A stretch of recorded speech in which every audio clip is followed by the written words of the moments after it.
Hello everyone, আমি মিষ্টি নিয়ে চলে এসেছি আরও একটি মিনি ব্লগ নিয়ে। তো আজকে আমি তোমাদের সাথে একটি রেসিপি শেয়ার করেছি যেটার নাম হলো পাবদা ভাপা। তো চলো কীরমভাবে করলাম সবটাই দেখবে। তো ফার্স্টে আমি এখানে নিয়ে নিয়েছিলাম একটি টিফিন বক্স, যেটা দিয়ে আমি বসাবো। আর এদিকে আগে থেকে মা বেটে রেখেছিল সর্ষে, পোস্ত আর কাঁচা লঙ্কা বাটা। মা শিলে বেটেছিল এটা। আর এদিকে একটু টমেটো কুচি করে রেখেছিলাম, সেটাও আমি অ্যাড করে দিলাম। আর ওদিকে আমার পাবদা মাছ একদম ধুয়ে পরিষ্কার রাখা ছিল। আর এদিকে একটু আদা রসুনের পেস্ট আমি অল্প করে দিয়ে দিয়েছি, তোমরা চাইলে স্কিপ করতে পারো। একটু জল অ্যাড করে ভালো করে মিশ্রণটা মিশিয়ে নিয়েছি।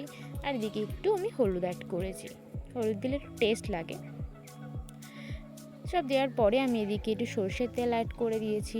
সর্ষের তেলটা একটু বেশি করে দিতে হবে, নাহলে ভালো লাগবে না। আর একটু পাতলা পাতলা লাগছিলো বলে আমি সব পোস্তটাই দিয়ে দিয়েছিলাম।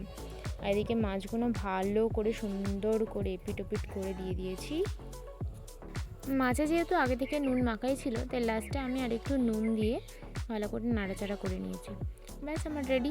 এবারে আমি টিফিন বক্স বন্ধ করে দেবো। আর এদিকে আমার জল গরমও বসানো হয়ে গেছে অলরেডি। আর এদিকে আমি একটু প্লাস্টিক দিয়ে বেঁধেছি যাতে না জল ভিতর দিকে ঢুকতে পারে। আর এই দেখো আমার এদিকে রেডি পাবদা ভাপা। তো আজকে ভিডিওটা কেমন লাগলো জানিও, তোমরা ট্রাই করো। টাটা, দেখা হচ্ছে নেক্সট ব্লগে।